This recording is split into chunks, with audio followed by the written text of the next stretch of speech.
Okay, all right, thank you, Sam. I'm saying thank you to Sam Quantz, who is giving me the heads up that we are streaming.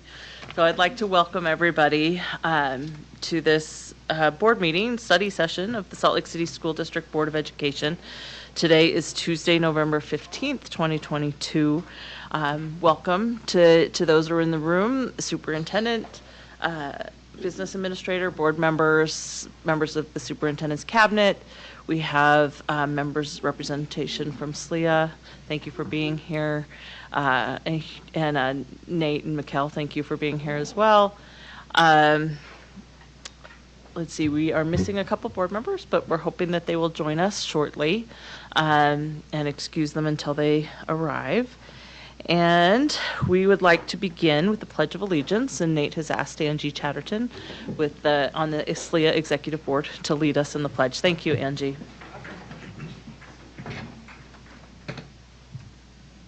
I pledge allegiance to the flag of the United States of America and to the republic for which it stands, one nation, under God, indivisible, with liberty and justice for all.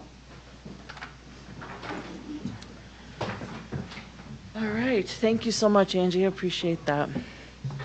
All right, as you know, this is a board study session, and so it's a little less formal, but we do have a small consent agenda. So I would be interested in entertaining a motion on the consent agenda. President Ford, I move that we accept the consent agenda that consists of the purchasing reports, A and B. Thank you, Christy. I second. And okay, we have a motion by Christy and a second by Mohammed to accept the consent agenda. Do I have any discussion on the consent agenda? All right, seeing none, we'll go ahead and vote, beginning with Board Member Williams. Bryce Williams, yes. Catherine. Catherine, yes. Nate Salazar, yes. Mohammed, yes. Melissa Ford, yes. Christy Sweat, yes. All right, that carries. Thank you. Yeah, it is. Okay. Yes, thank you. And I forgot in my welcome to say congratulations to our newly elected board members. Bryce Williams, congratulations on winning your race. Vice President Salazar, congratulations to you.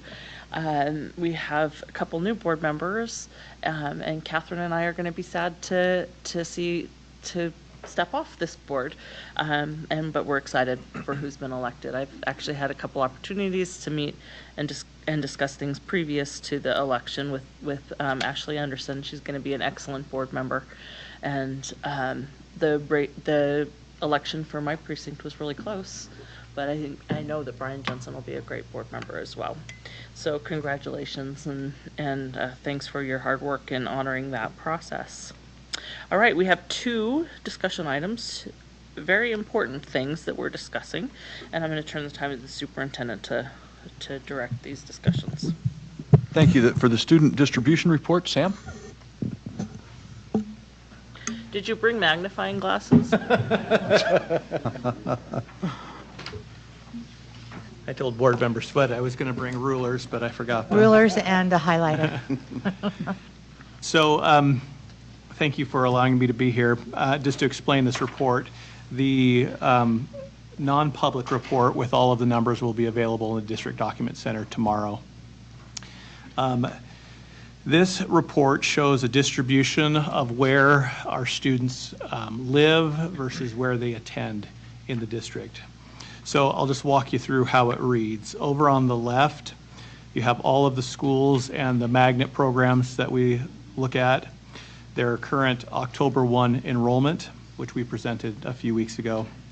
And then as you scan from left to right, so if we were looking at Backman, for example, we'd see that their October 1 was 349. And then we look at where the students who attend Backman live. So we can see that 228 students at Backman. Out of those, 349 live in Backman's boundary. And then we have 22 that are from Escalante, 17 from Mary W. Jackson's boundary, and so forth. Anything that says less than 10 means there is some number less than 10 there of students. And for our public reports, we hide that for student privacy rights. If you follow that along over on the right where it says transfer in, there were 121 students that lived outside of the boundary of Backman Elementary that are attending Backman Elementary. Okay. If we look at Backman Elementary vertically, these are students that we know live in Backman's boundary and where they have attended. So again, we look at that 228, that is 228 Backman students that live in that boundary that attended Backman. And then we can see that for the most part, small numbers that live in that, less than 10, attend various other schools other than Backman. And then at the bottom, the transfer out number, that is 79, there were 79 students that live in Backman's boundary but attend a school other than Backman. Okay? And then the total number of residents under that we've identified. It doesn't mean that this is the total number of students that live in that, just that attend Salt Lake School District, and we can identify that they live in that boundary. If you look back over on the right, by the transfer in, there's a gain loss. So they had a net gain of 42 students compared to, so they had 121 students transfer in, 79 students transfer out. That's a net gain of 42 students that are attending Backman. If you just drop down to Beacon Heights, for example, to look at that, they had 78 students transfer in, 83 students transfer out, for a net loss of -5 students. Thank you, Sam. Can you explain the resident piece again that's at the bottom? So the resident is, if we have a school's boundary, those are all of the students that we have identified live in that boundary. Okay. If they attend a charter school or a private school or some other school that we can't identify and live in that boundary, they're not included on this report. But they're students that attend a Salt Lake City School District How about school. they live in the boundary but attend another school district? No, those are not there either. included in this one. Okay. And we've added this here, Superintendent Bates requested this report, and so I just printed up a copy for each of you. It's really just a scatter plot of where all the students live, just to kind of give you a visual of where our distribution is. That's a good Yes. visual. Is each dot a family or a student? It is a student, yes. A student. So if there's 2 students in a household, there would be 2 dots. 2 dots right there, yeah. And it's really not useful to really drill down in right here on this paper, but it's nice just to kind of see more when we're looking at where are students coming outside of the district and what areas of the city are they coming from. That's where that visual helps us.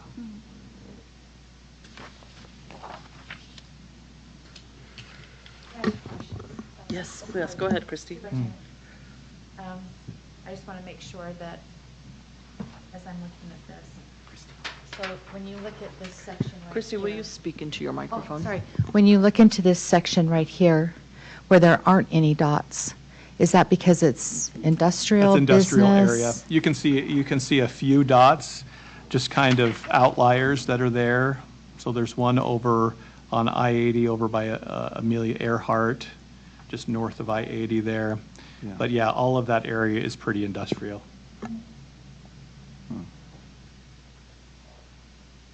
I think what's telling about, this is so interesting. I haven't looked at it like this before. To be able to see that really once you hit that 215, is it right? The 215 corridor that's right there. Anything west of that is, for Salt Lake City, is all industrial. correct. Yeah.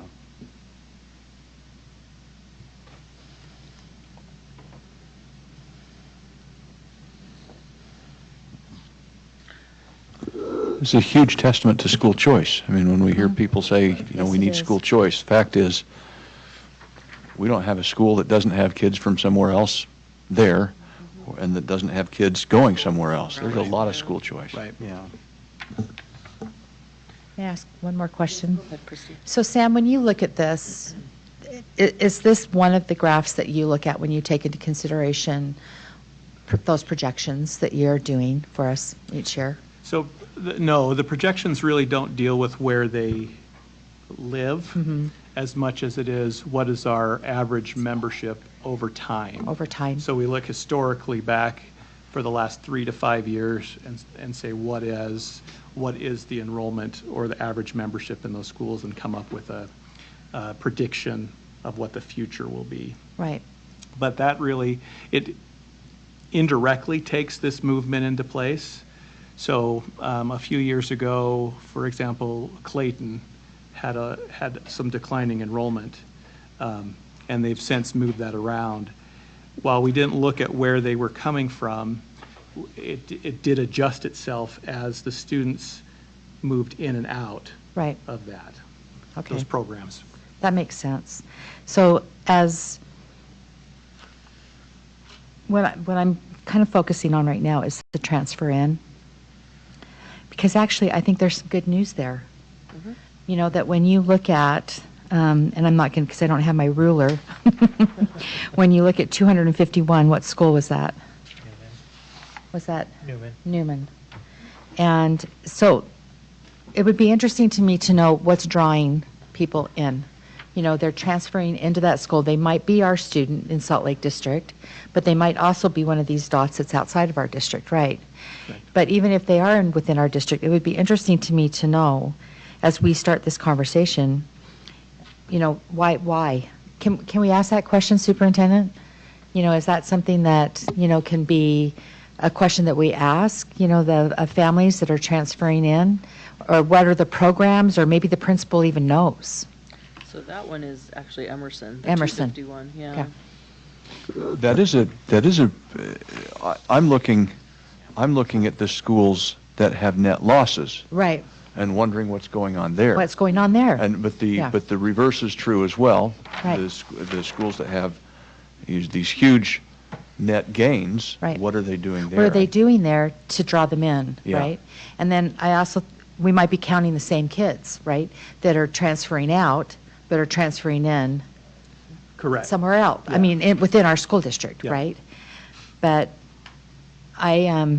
so we'll let the superintendent look at the negative, and I'll look at the positive. Stuff, just trying to fix stuff. I know. But I think it would be really interesting to start asking those questions, but I think it needs to be asked of both. You know, if we lose this many kids, you know, why do you think that's happening? But yet, it's interesting that you have a gain and a loss of 114, but a gain of 164 at, what's the fourth school down? Is that Edison? Or Dilworth? Dilworth. Right. I think part of it is like something the board has talked about before, is that magnet programs are disproportionately, especially like EOP programs, are taking East Side kids, not West Side kids. Like the population makeup is more East Side than West Side. And so something I'm noticing is some of the schools that have the most loss, their kids are disproportionately going to the magnet programs or schools with magnet programs, which have some of the most gain.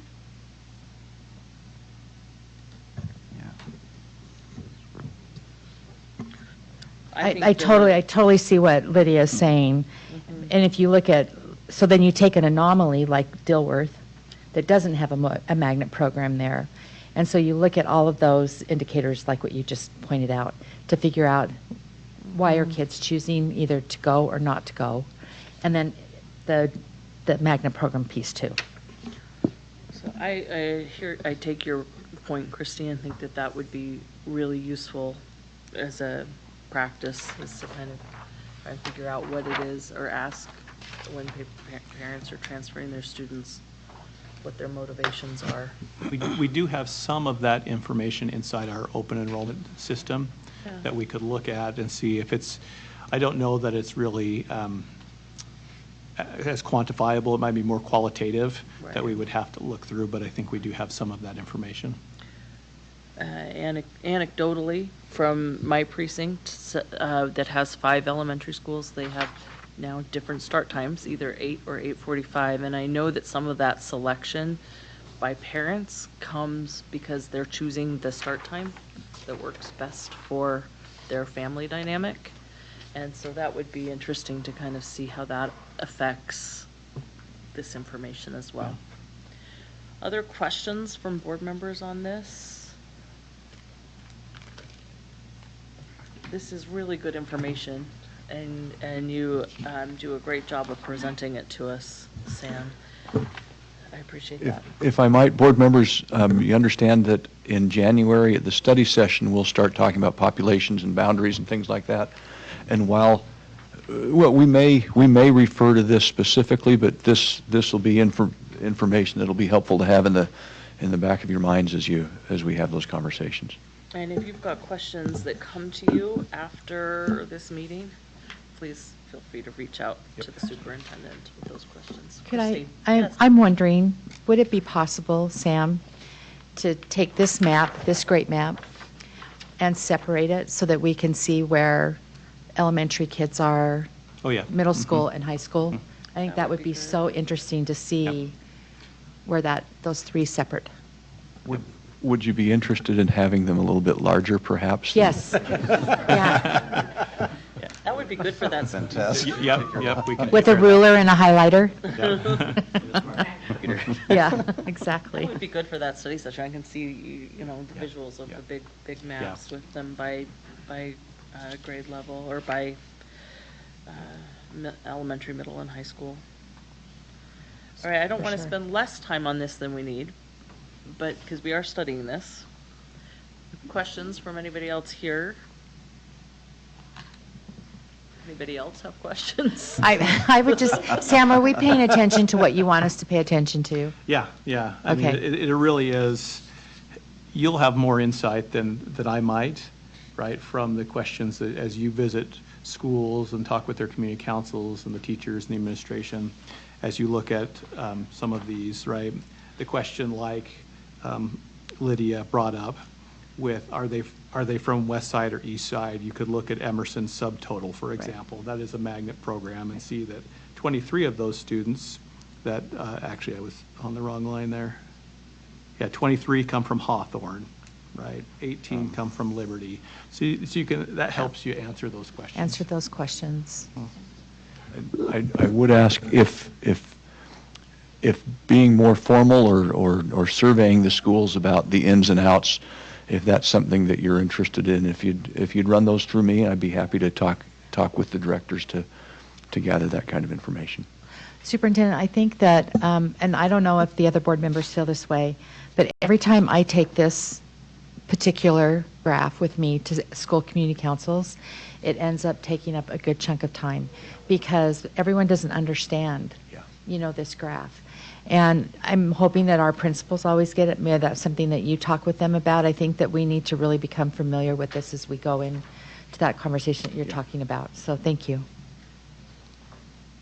I think that's great. Thank you, Christy. Thank you, Sam. All right, we'll move on to the next topic that we're discussing, studying. It's all right. Let's see. Logan, would you come forward? Dr. Taylor, let's, if we could chat tomorrow about how this information is given to principals, so we could, thank you. I'm making eye contact with Dr. Taylor, and he's going, I'm not sure what you're asking me to do. But to his credit, he's nodding and smiling. That's what you did. Exactly.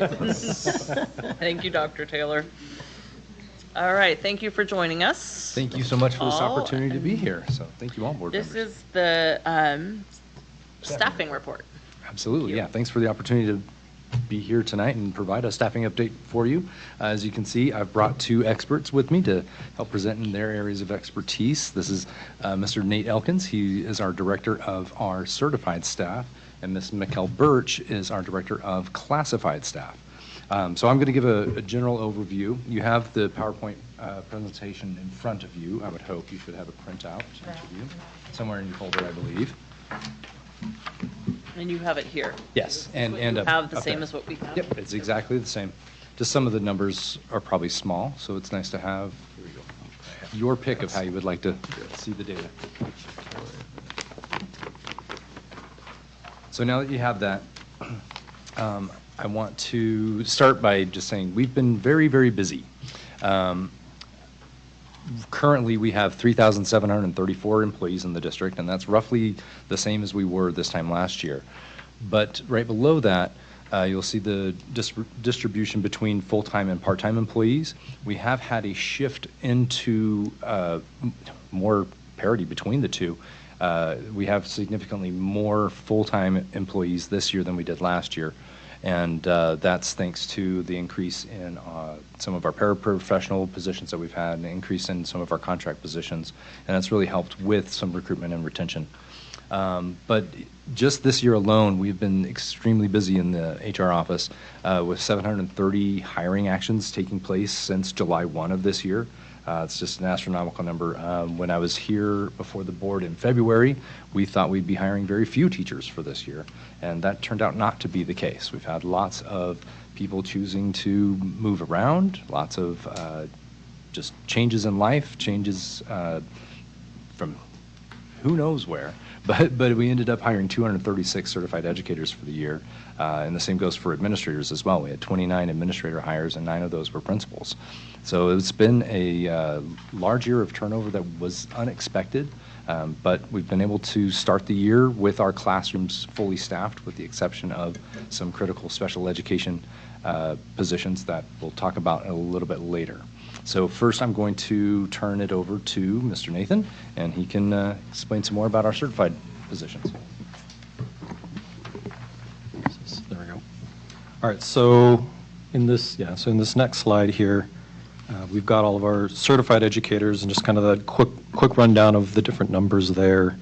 As Logan said, we have 236 certified hires since April 2022. We chose April because that's right around the time where we have all of our internal district transfers as well, so that takes into account anyone that may have left around that March, April timeframe, and then all the way through the summer up until now. So that kind of gives you a better picture of really how we staffed our schools for this current school year.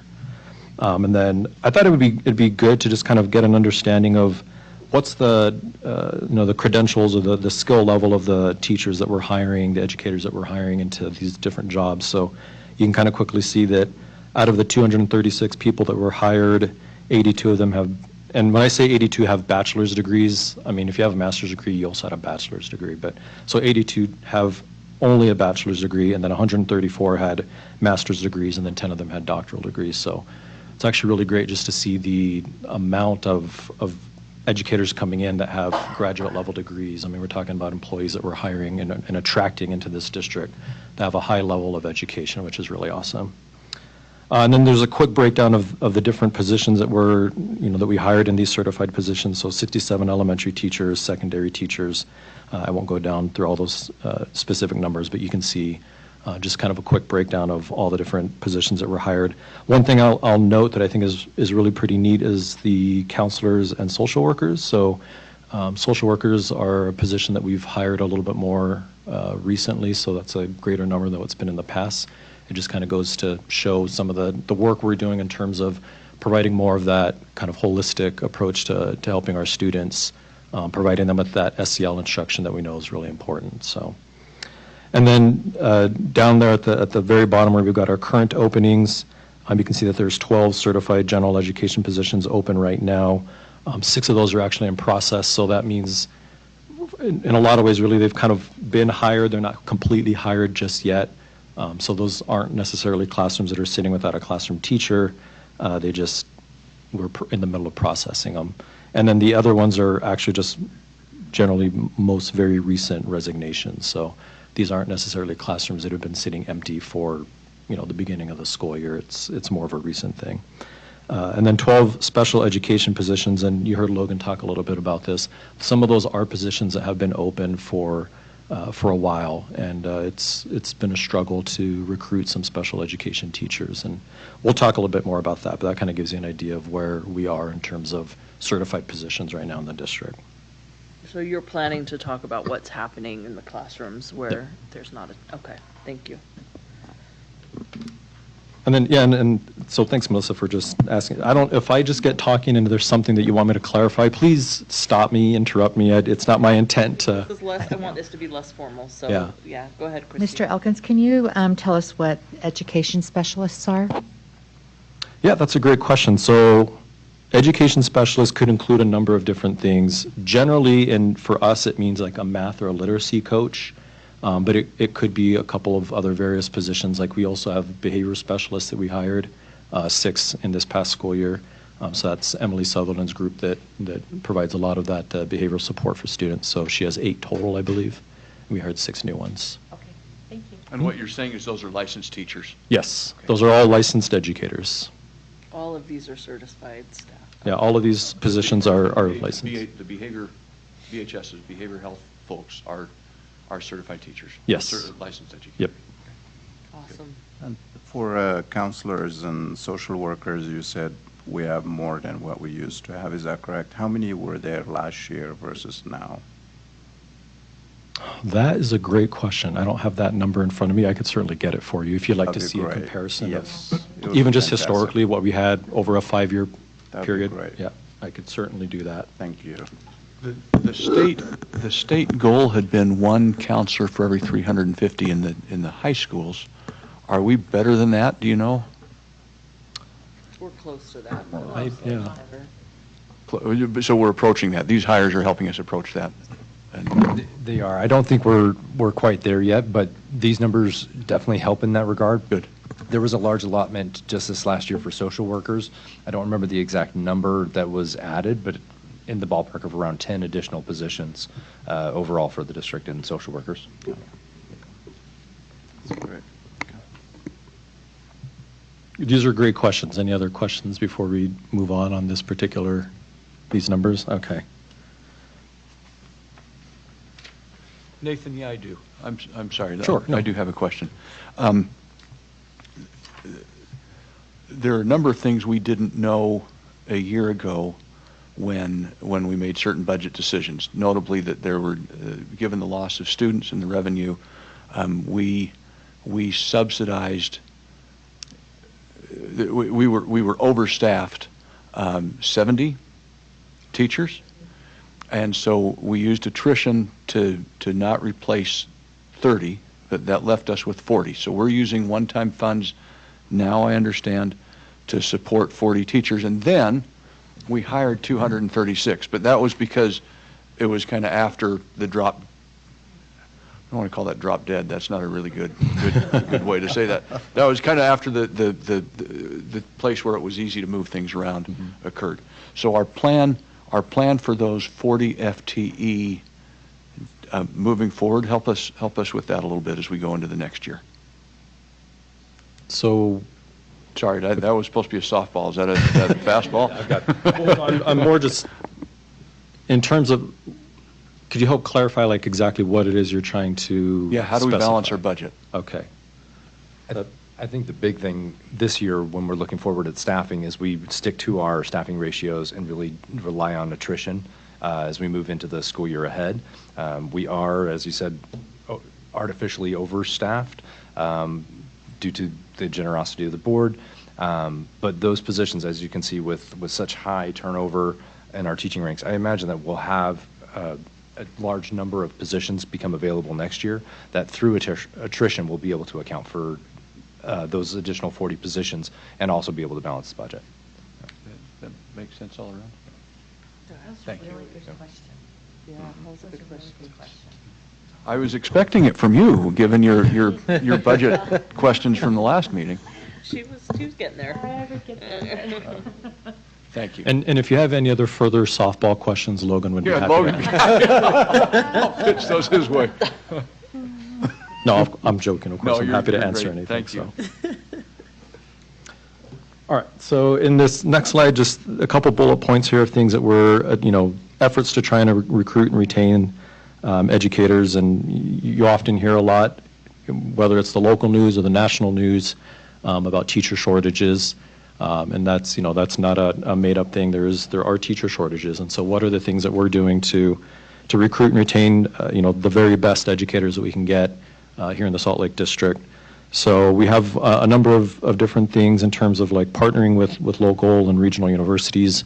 I actually spent some time about a month ago up at Utah State trying to recruit some special education teachers because that's a big need for us right now. Was just recently at Westminster talking to a graduating class that is going to be finishing in December. We've got a partnership set up with SLCS. I was just at Salt Lake Community College talking to students in the TRS program or TRS scholarship. I'll talk about that in a little bit as well. And then set up in February to go over to the University of Utah and try to recruit their recent students. So we do. I do things like that to get out there and kind of get a good picture painted of the district and why you'd want to come and work in the Salt Lake District. So that kind of speaks to the job fairs and campus interviews. I've actually got interviews with Westminster students this week on Thursday, so I'm looking forward to that. And then a couple of other things that I'll actually get into in more detail: the Grow Your Own Educator program, the Apple program, a little bit about where the current state of our PAR program is right now. I just mentioned TRS, and then a little bit of our district mentoring. So, May I ask a question? Sorry. Yes, go ahead, Chrissy. So, a number of years ago, our former HR director, because I'm not seeing it in your list and you might be doing it, that there was an effort in our district to make sure that we were recruiting teachers of color and bilingual. And is that something that continues to be a priority in our HR department with our teaching force? Because I know that they were going out of state, because they were looking for a specific, making sure that we could find teachers that were bilingual and that were of color. No, absolutely. And it's still a requirement that all of our teachers have an ESL endorsement. And part of our screening and updated hiring process does speak to the fact that we're constantly looking for employees that represent our community. And number one, we're always looking for the top qualified candidates. That's the ultimate thing, but we are always looking to increase our diversity and better represent the students that we serve. And Grow Your Own goes in that direction as well. Right, Absolutely. Grow I was Your actually Own, just- because yeah, I love right about- the program. I'm glad you're going to talk about that a little bit more because I love that program, that we have. And Alan, I'm not trying to encourage a lot of junkets, but, I think that traveling and going to different states and making sure that we're recruiting, that was a part of, a focus of the board as well as the HR department. So thank you. I think that's a really great point that you bring up. You said that it's been a goal of the district for a few years. Have we made any progress, or are there any changes to the staff makeup of our new hires ever since we've been implementing those programs or that priority? Anecdotally, I would love to say yes. I do know that we are the most diverse in our teaching population among the Wasatch Front. All of Utah's, I would be willing to go that far. I don't have numbers of the specific changes over the last 5 to 10 years, but definitely something to look into. Yeah. Talk about that next year. Send that Yeah. report. Thank you. That's a great question. I just wrote that down as just information to gather, and we can, present that in the future. Yeah, I have a question. So how long have we had Grow Your Own program here in Salt Lake City District? Quite a while. Yeah. Quite a while. It's been a Do while. we have like a track of how many students do we have like a track of those whom once they go to the university, they come back here, do we know how many roughly we're getting back, or? Over the last 10 years that I've been involved in the Grow Your Own program, we haven't had a tremendous number of students that have graduated because we haven't had funding for any of that until the last 3 years, thanks to House Bill 381. I don't want to steal any No, you're good. Nathan's thunder. But before that, we were working solely on just partnerships and helping to find scholarships for individuals in that program. And over the last 3 years, we've had a tremendous gain because we're able to offer scholarships through the House Bill 381 funds. Right. So hand it over to him. Yep. I think what he's going to say next answers the rest of your question. Okay, excellent. And kind of also answers some of the question about, are we bringing in educators that to increase our diversity amongst our educators in the district, right? So these are a lot of times end up being people that not only are like parapros that start in our district, but also we've had people, a lot of the high percentage of these people in the Grow Your Own program are even students that graduated from Salt Lake City School District schools, right? So that's actually really great to see.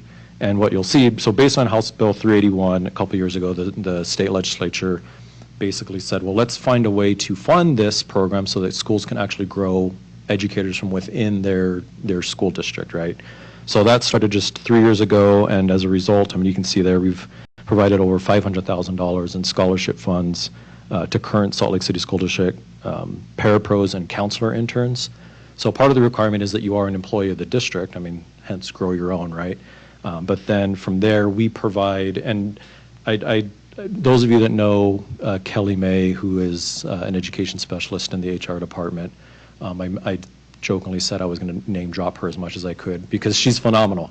She does a great job. She helps with this program, and she works with all the recipients of these scholarship funds to make sure to help them get on the right track, make sure that they're moving in a direction that they're getting the classes that they need and all of that. So she's great in helping with this program. So I just wanted to kind of acknowledge the work that she does behind this program.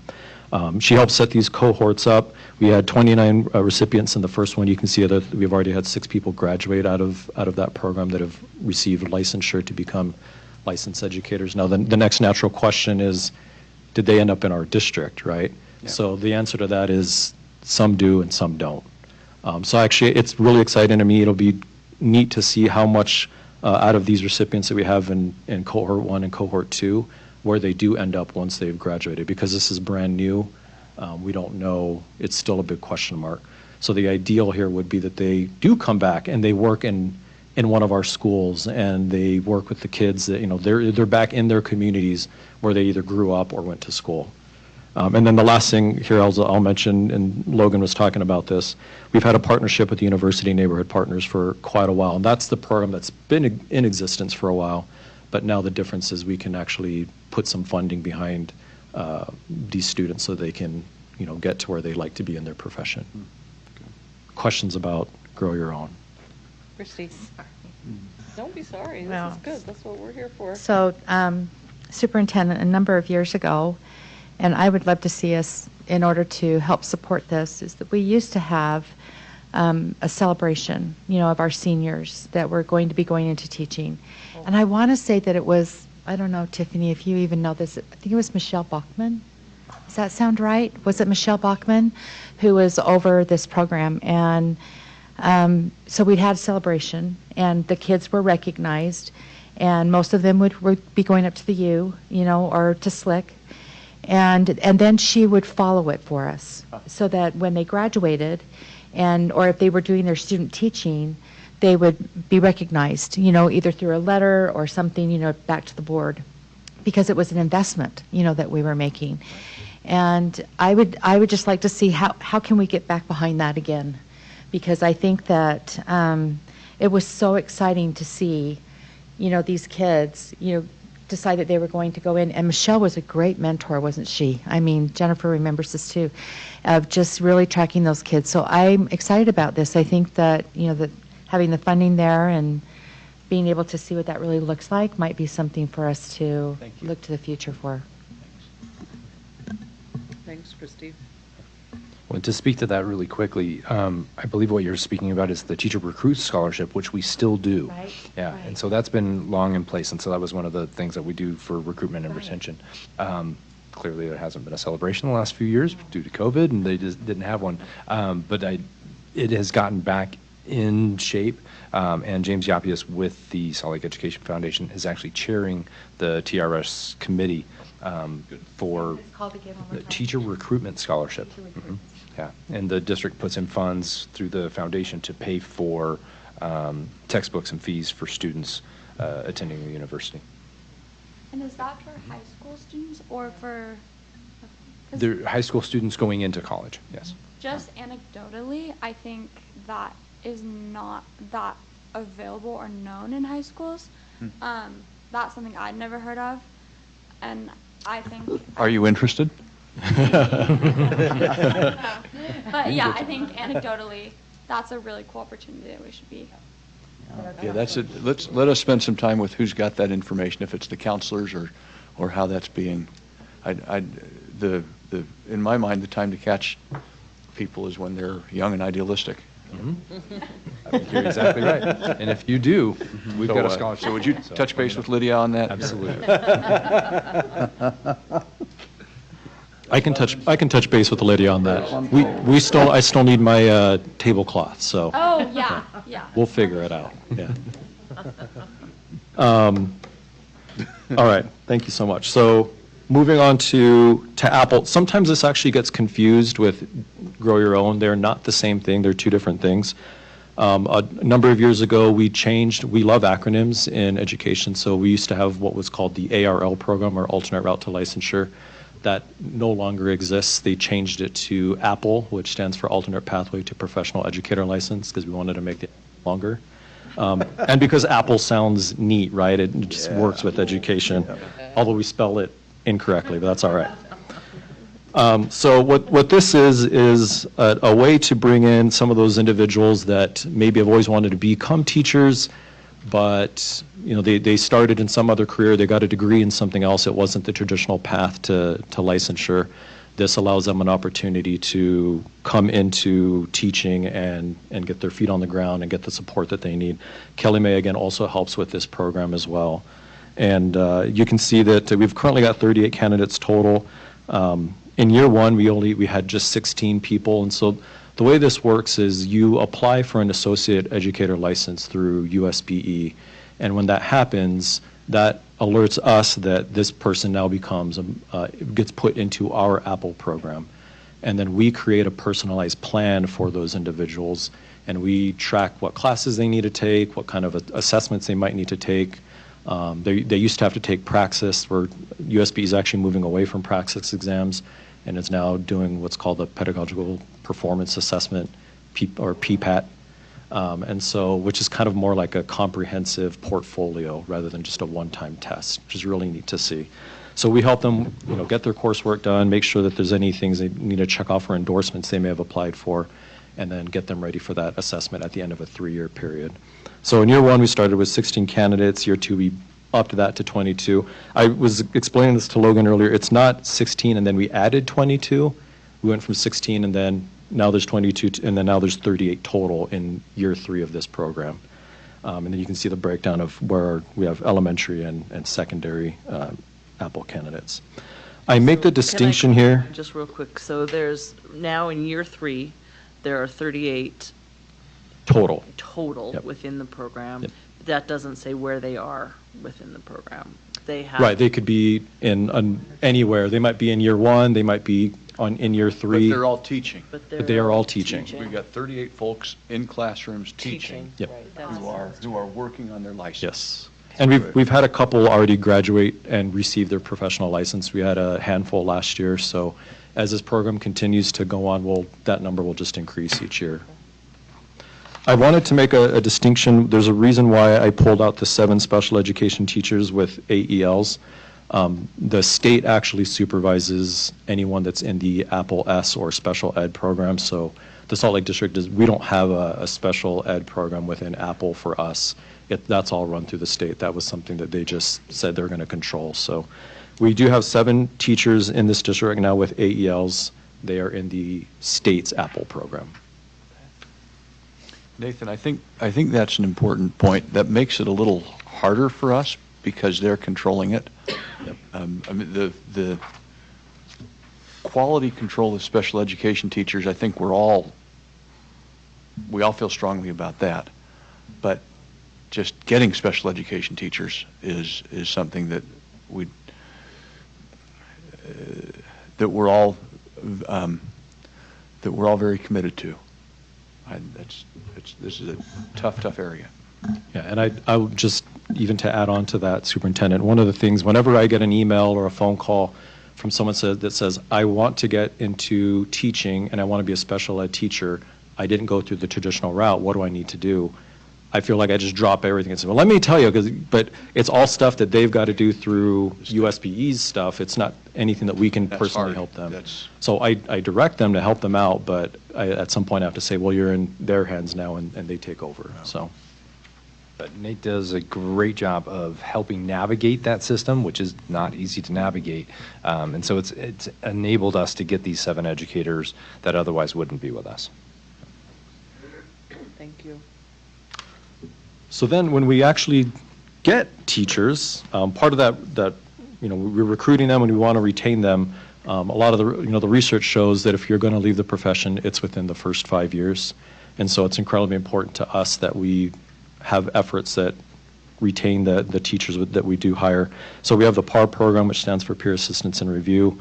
I just want to acknowledge quickly the 4 PAR CTs that work in this program: Ashley Jones, Megan Keswick, Stephanie Feller, and Vivian Schell. They are educators in our district. I mean, some of you probably have heard their names before, because these are phenomenal teachers that do a great job, and there's a reason why. Would they be education specialists from your Yes. other list? Yep. Okay, thank you. Yeah.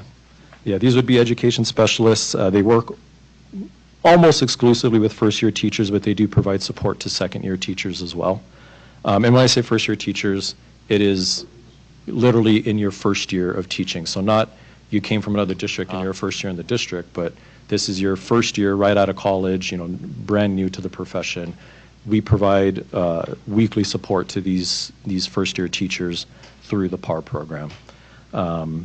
And so you can see there, we've got 42 that are currently receiving PAR support, 28 that receive PAR support in their second year, and then there's just a quick little explanation of what kind of support they might receive. They're listed at the bottom. So.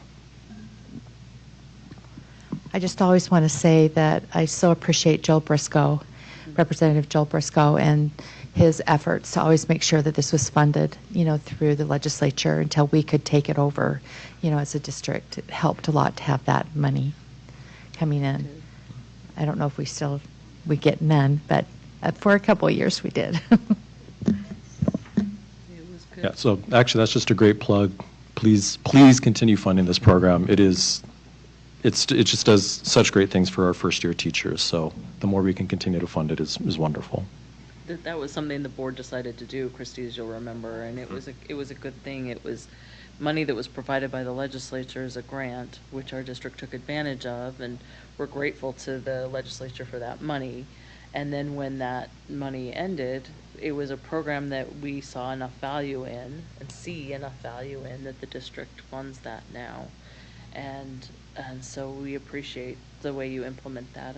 It's good to provide support to teachers. It works. And then again, kind of in the same vein of, what do we do to help retain the teachers that we do bring into the district? Just some quick information on district mentors. We currently have 361 provisional educators. So that means that's an educator that's come in, they're provisional for a period of 3 years. At that time, they are given a mentor that is generally someone that's at their school. It's someone that's a career status teacher. So we've got 144 of those provisional educators are within their first year, and you can see the quick breakdown of year 2 and year 3. Of those 361 provisional educators, we have 298 educators that are currently acting in a mentor role to provide mentorship to these 361 provisional educators. And then I thought it might be just, we were talking about recruiting and are we bringing in people from locally from within? So you can kind of see quickly there. We currently have 55 student teachers at 19 different schools and 50 plus practicum students. Those are students that might just come in and observe a classroom.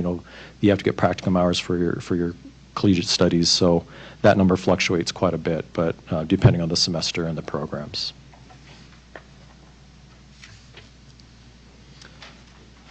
And this will be the last thing I share, and it's probably one of everyone's favorite, right? So substitutes. There's been a lot of talk about, substitute shortages, and it's nice to see how many we've actually hired since August 1. So we have hired 155 substitutes since the beginning of just this school year. When we look at the number of people that apply, that number is actually a lot higher. Sometimes they apply and then decide that they don't want to sub, but so the application rate is more about 230, 240 people that have actually applied to be substitutes, and we were able to hire so far 155 of them. We hire about 3 to 4 a day almost. If you're just kind of wondering in terms of is HR hiring substitutes, the answer is yes. And one of our technicians, George O'Connor, does a fabulous job of keeping on top of that and making sure that as they come in, he's constantly getting those people hired right away. And then some quick data just about what you're seeing in terms of out of the substitutes that we do have working in the district, what are our fill rates? Right about an average 86% a day, which is actually a lot higher than what it's been historically. So I'm really happy to see that. On average, we have about 107 absences a day. So anywhere in our district, you'll have on average, 100-ish teachers that are out for the day for whatever reasons. And then just some kind of data here in terms of where we've been throughout the school year. The lowest amount we've had was 32 on August 30th. The greatest amount of absences we had on a single day was 162 teachers out. And then the lowest fill rate we had was on September 19th, about a 73%. So it's kind of nice to see that the worst day we've had so far in this school year has been a 73% fill rate. And then kind of give you a worst and best stretch of, our best stretch was that 88 to 100% from August 23rd to August 16th. So, which is not uncommon. At the beginning of the school year, generally you do see that absences aren't needed because the school year is brand new. Can you remind us how many full-time educators we have right now? We have 1,450 full-time educators. We have about 1,250 that are in as classroom educators. So 1,250 is classroom educators. Yeah, that's right. So on the average, when you say 107 absences, it's around 10%. Roughly. It's a high number, for sure. On any given day to be approximately 10% Right. is significant. Well, I'll just say thank you for the effort that's been expended to do this, because this is much better information than we've seen with substitute teachers in recent history. So thank you for your efforts on that. No problem.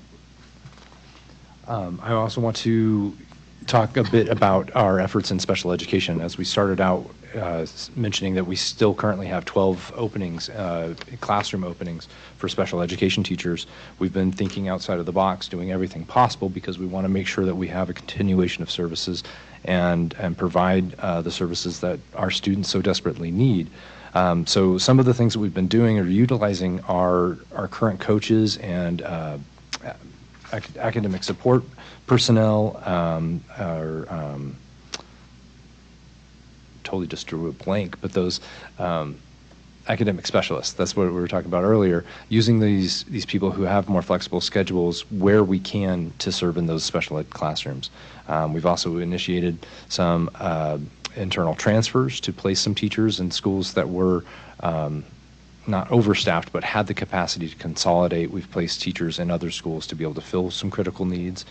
But also the change that we made to the self-contained paraeducator position to make it full-time has helped drastically, because we just know that there aren't a ton of applicants out there. I've been before you a couple times this year to say that in the nation right now, there's 2 jobs for every applicant. We don't have the people that are applying for jobs, especially in our hourly positions. But with the change of that self-contained paraeducator position being moved to full-time, we're able to increase the FTE and increase the amount of service hours being provided with the same number of people. It also helps to provide better quality of life for those employees with an increased pay and the opportunity for medical benefits as well. So it's hopefully going to help with our long-term retention. So Let me make sure I understood what you just said. So we've got folks that have been limited to 29 hours that can now work 40. So the total number of people may not have increased, but there's been a 25% increase in service because they're able to work, actually a third. They're working much more, so that there's much more service, even though the total number of people haven't necessarily changed. Absolutely correct. Yes. Yeah. No, that's a really great way of putting it. So we've been doing everything possible to fill these positions. Like Nathan said, going to teacher recruitment fairs, there aren't very many candidates in the state. And so what we're doing is working with people, anybody who's interested in becoming a special educator, to get into the state's AppleS program and helping them navigate that system so that we can grow our own special educators and fill those needs. And so we're continuing daily to address our special ed needs, and we know that's a top priority. It's teachers and paras, because we're down paras Down as to both. well. That is accurate, yes. So, Oh, go ahead, Mohammed. Mhm. Go ahead. Ladies first. Well, I'm just curious, in those 12 classrooms that don't have special education teachers right now, what does it look like for those specific? Can you tell us how you're covering those, or how those children are being taken care of? And Lots of educated? creative solutions. And so I would say I don't have the clearest picture because it's a little bit different in each situation. It depends on the school. Other special education teachers will be supervising paraeducators to provide services, which is how we do it, but they're more stretched by supervising more paraeducators. We have consultants and academic specialists going into those classrooms to fill the need on a rotating basis, because coaches still have their jobs to do, and so it's a piecemeal approach to solving the need, which is more of a temporary solution. And so we're looking for full-time educators in those positions, but right now it's a hodgepodge of, sometimes we have a special educator in the building supervising additional paraeducator staff, plus consultants and coaches coming in to fill in on a rotating basis. Thank you, Logan. You're welcome. Go ahead, Mohammed. Yeah, so are we, like, by any chance offering bonuses for these positions? Because if we are not, I mean, life is tough right now, and people can definitely be attracted to the position if there is a little bit of a financial compensation. Other than the pay increase to the special education paraeducator and the student support positions that we approved earlier in the year, we are not, no. Okay. Yeah, because it appears like these 12 positions have been there for quite a while now. And, and you guys have been very creative in trying to find a way, So probably, I think it's going to be worth it to entertain an idea of some form of a bonus that, like during the recruitment, if there is someone there, hey, we're offering a bonus, boom, that might change the trajectory. So it's a thought. Thanks, Mohammed. Go ahead, Christy. So I think that this presentation has been such a great look back on what the board has tried to provide, as you have said, Logan, multiple times, and as Nate has also said. So as I think about this, that I'm just going to take the substitutes as an example, is that I know the reason why we have 155 more substitutes, and that's because we offered full-time contracts, and we went to an increased pay, and that was something that we did as a board. And I agree with what Mohammed's saying. I think that we're at a critical stage right now in our district, and as the superintendent already pointed out, everybody's looking for special ed teachers. And so what do we do now? And so I'm sitting here, I'm thinking, what are the top 5 resources that we need, to really make a change with filling those positions? And it probably is going to be some sort of incentive or pay raise, or it's going to look like, it's going to look a little different. These are our most at-risk kids. And I think that we have definitely made some effort. There's no doubt, in this area. But I think that it's unacceptable, for us to say, okay, we'll just keep working on those 12.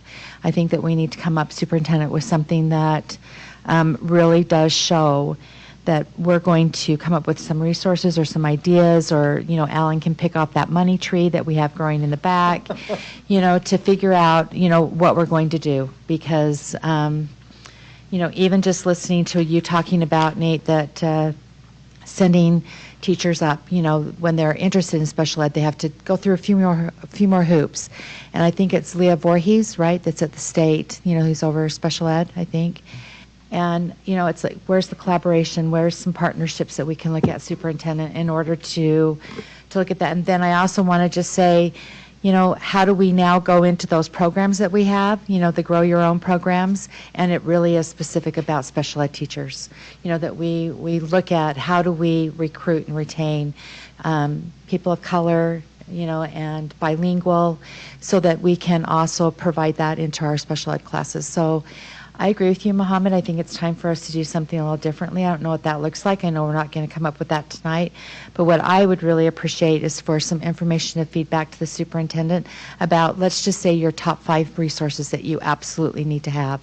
And if it is a paying, whatever it is, we need to have a conversation about it, because I just think we're at a point where we can't let those 12 positions continue to be open. Right.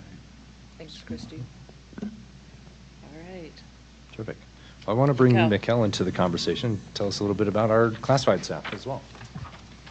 Well, we've been busy on the classified side as well, classified and hourly.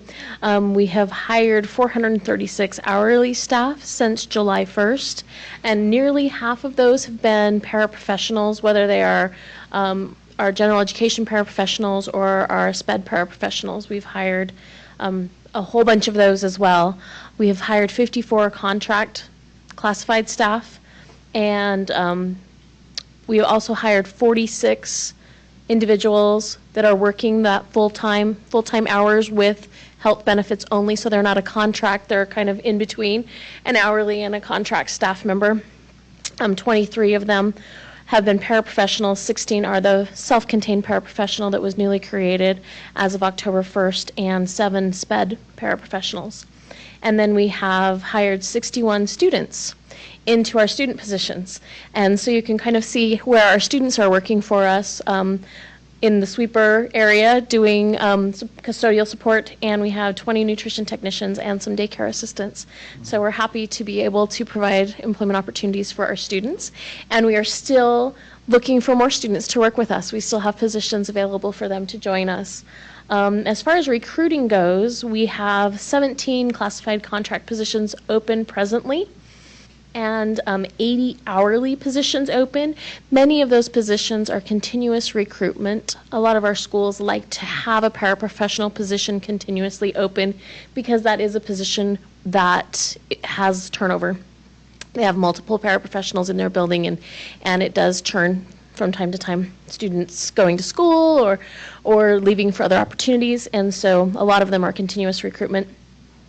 10 of those 80 positions are full-time hourly with health benefits. Some of those are those paraprofessionals for the self-contained classrooms, and 44 of those are paraprofessional positions.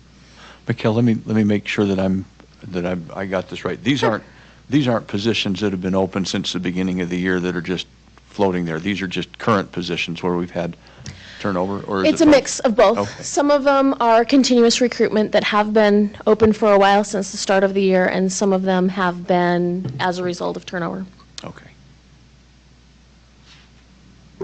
And some of those positions specifically that are the ongoing recruitment, bus drivers, child nutrition, those are areas we're always looking for additional support.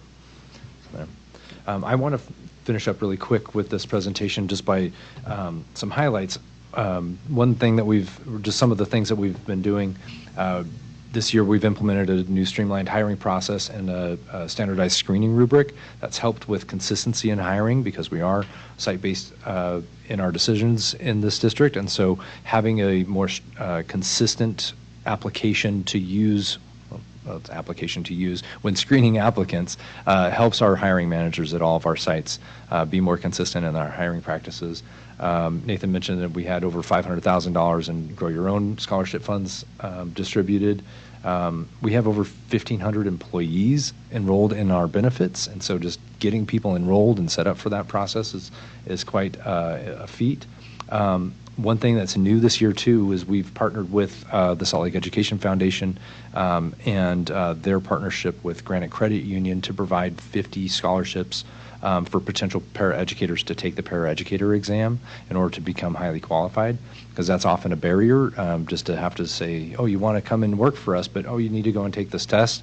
But now we can at least offer scholarships to 50 individuals to be able to go and do that. That's helped in our recruitment there. Since we implemented our new application system in January, we've had over 8,000 applications, which is astonishing to have that many applications come through our system. And lastly, something I'm very excited about is that we've engaged with an outside consulting firm to come in and do an audit of the Human Resource Services Department to look at our workflow and help us see ways that we can increase our efficiencies. So I'm really excited. We just started with that this last week and really looking forward to finding ways that we can continue to improve and get better and better. So with that, we'll take any questions you might have. Yeah. Questions from board members? I have just one. So I really like that idea of students, working. Is there any restrictions? Are we allowed to hire students to help in the classroom, like in elementary? And so, again, I'm trying to give little babies something to taste, and that will build desire for wanting to be a teacher. So is that something possible we can do or no? We can't hire them to go and help in another classroom during their school day and things like that. One thing we are working on, I've been talking with Laura DeShazo, our new CTE coordinator, and making sure that we have a viable pathway for the Introduction to Teaching pathway is a CTE pathway that's recognized by the state, and so she's working to implement that at each of our comprehensive high schools in the next year. And so in that sense, it's not hiring these students, but it's providing them classes that are eligible for concurrent enrollment that gets students primed for a career in education. They can graduate high school with 9 credits all ready to go, and then they can come and talk to Mr. Elkins, and we'll help find them a scholarship and make them a teacher one day. That's great. Okay. Thanks, Mohammed. Other questions? Maybe just a comment. Lydia, you've really got me thinking about something, and I am thinking back, when my boys were at school, and I will tell you their counselor was important to them. And that was how they knew about things. That's how they knew what scholarships were available. That's how they knew, just opportunities that were available for them. So Superintendent, I really appreciate what you said earlier, based on what Lydia, was also saying, is where are the missing holes? Because I agree with what Mohammed is saying, is how do we provide opportunities for our students, to engage and be a part of maybe another school, not the school that they're in, but, to feel like they are working towards something. And I think that when we talk about grow your own, I find where our holes are, find, what are the missing pieces in those counseling sessions. And I think that I would love for, Lydia to reach out, to our high schools and ask, really the target audience is our freshmen and our sophomores. It really is. Because, juniors and seniors are kind of already set. But that freshman and sophomore classes are the ones that are trying to figure it out and where to go and what to do. And so this has really been inspiring tonight, what you've talked about, but it's also just really piqued my interest about what Lydia said, and I appreciate that you picked up on that, Superintendent, and hopefully we'll be able to get a little bit more information about that in the future. Thank you, Christy. Other thoughts or comments? I'll just say thank you for this report and how much information is here, and especially as I'm looking at this last slide, it's not lost on me how much work this is. And so I do appreciate this engagement with the consultant to review, and I think it would be good information to come back to the board what the results of this process are, and in terms of what you might need for support for the work that you're doing. It's really important and really difficult. And so just make sure that you're really open with the board through that process. All right. Any other comments, Superintendent? Thank you so much for coming, joining us. Opportunity. Thank you.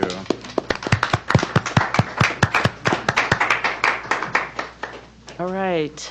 Next on our agenda, we have Superintendent, do you have a report? Yes, 2 things. One, Alan's not pleased that I'm reporting on this, but he was just honored with the budget award.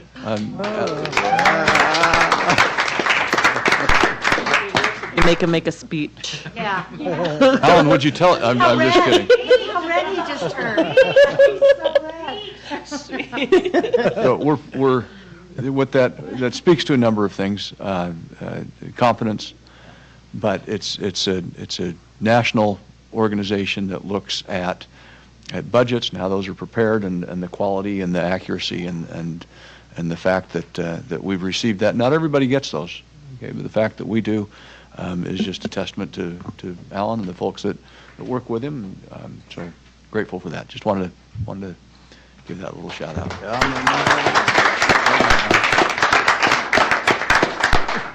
And then a second thing, I'm confident that board members are aware that typically the day before school starts, there's a big rainstorm. The water runs down Sunnyside Avenue and into the Goes into East into the High. gym there at East High School, and then there's a multi-million-dollar ticket the first day of school to replace the floors. Well, anyone who's driven up and down 13th East and 8th South and looked at the corner, there's a kind of funky structure that's gone in there. Yeah. And thank you, Paul, but we also got a letter from, we've never had a thank you from State Risk Management before, but we got a thank you letter. So thanks for putting that in, and so we wanted to give a shout out to Paul and to all of our good folks. That's money well spent. Yes. That's a good investment. You understand, I'm sure that Jennifer has been on our behalf talking with the mayor about digging that street up and putting in a larger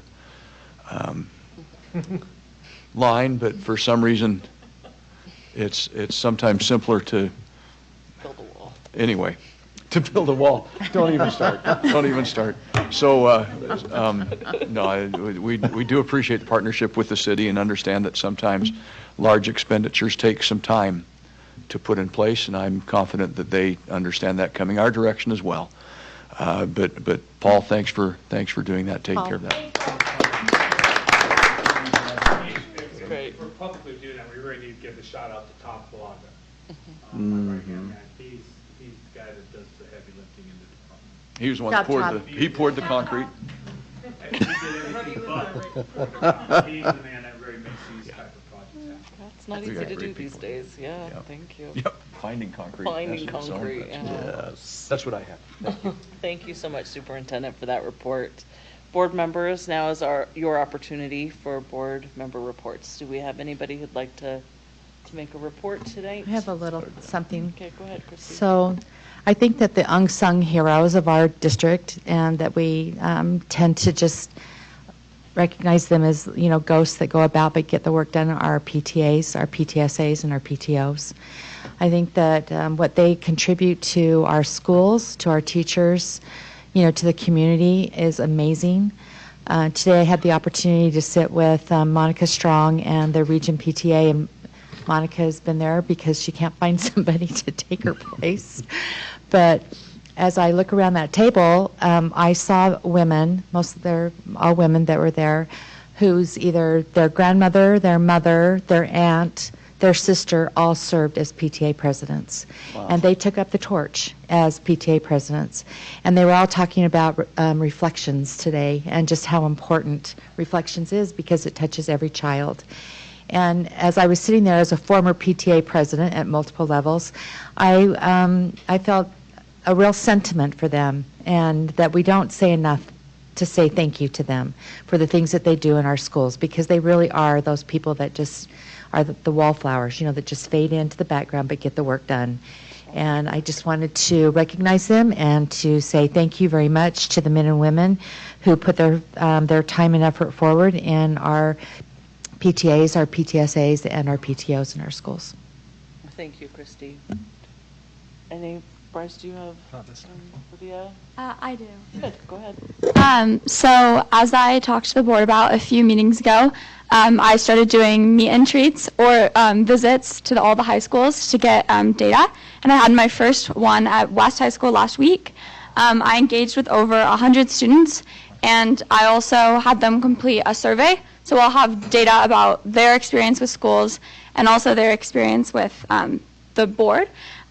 Just some preliminary data. I've only gone to one school.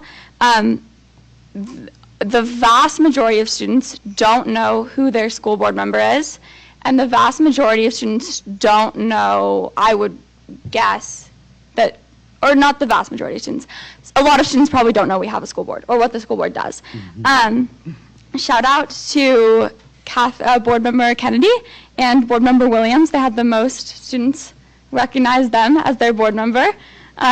So congratulations. But I've also been talking to U.S. government teachers about doing presentations in schools about the school board and education. So if anyone is interested in participating in that, I think that would be a great opportunity to try to talk to high school students about the importance of the school board and also what it does. So. Nate, did you have a report? I just want to give a shout out and thanks to Benyon Elementary. I had the opportunity to go and read to the kindergarten class and the third grade class yesterday. Just thanks to Yandri and Jason and Dr. Marriott. It was a wonderful experience. Thank you, Nate. Mohammed, do you have a report? Yes, I do. Well, first of all, as we just saw in our study today, the importance of teachers in our lives and our schools. And the reality is like they are the backbone of our schools. I mean, we could have kids, I promise you, I mean, you know, I don't know how I'm going to deal with so many kids in the classroom. I have 3 kids and I'm already losing it with them. So, you know, so I just want to personally say a sincere thank you for everything you're doing out there. And I had an honor and a privilege of going to East and speaking at an assembly. And that assembly was for a purpose of bringing minorities, you know, especially immigrants, and be able to speak to the students, the freshmen and sophomore, and just like, you know, teach them about your culture, tell them who you are. And it was like such an amazing experience because you sit there and you know, usually high school students are hard to, you know, get them to pay a lot of attention, but they just sit there and ask really amazing questions. And for me, you know, that would not have happened if it was not for a collaboration of several teachers to make that happen. And I just want to personally thank those teachers and for everything you all doing. Thank you. Thanks, Mohammed. Catherine, do you have a report? Thank you. Thanks, Catherine. Just want to say quickly that I attended the EOP District Advisory Council before this meeting, which is why I was a couple minutes late to this meeting because it went over just a couple minutes. And just want to recognize the good work done by Director Parsons and the committee. And it looks like they're going to bring some interesting ideas to the board, and they're working on good things. And I've really appreciated being involved with that committee for now. I think I calculated tonight for 20 years. So they did a great job, and they're doing interesting things. Dr. Parsons is great. Thank you, Catherine. All right. I just want to say thank you. And Christy and I will have an opportunity to go to a Highland High classroom on Thursday, and that'll be good. It's a journalism class, and they're going to ask us questions. So Kyle Bracken's class. we're gonna be on the hot seat. I did that a month or so ago. Superintendent did. They're sharp kids. They're sharp. Yeah. And whatever you say may show up in print. They're journalism students.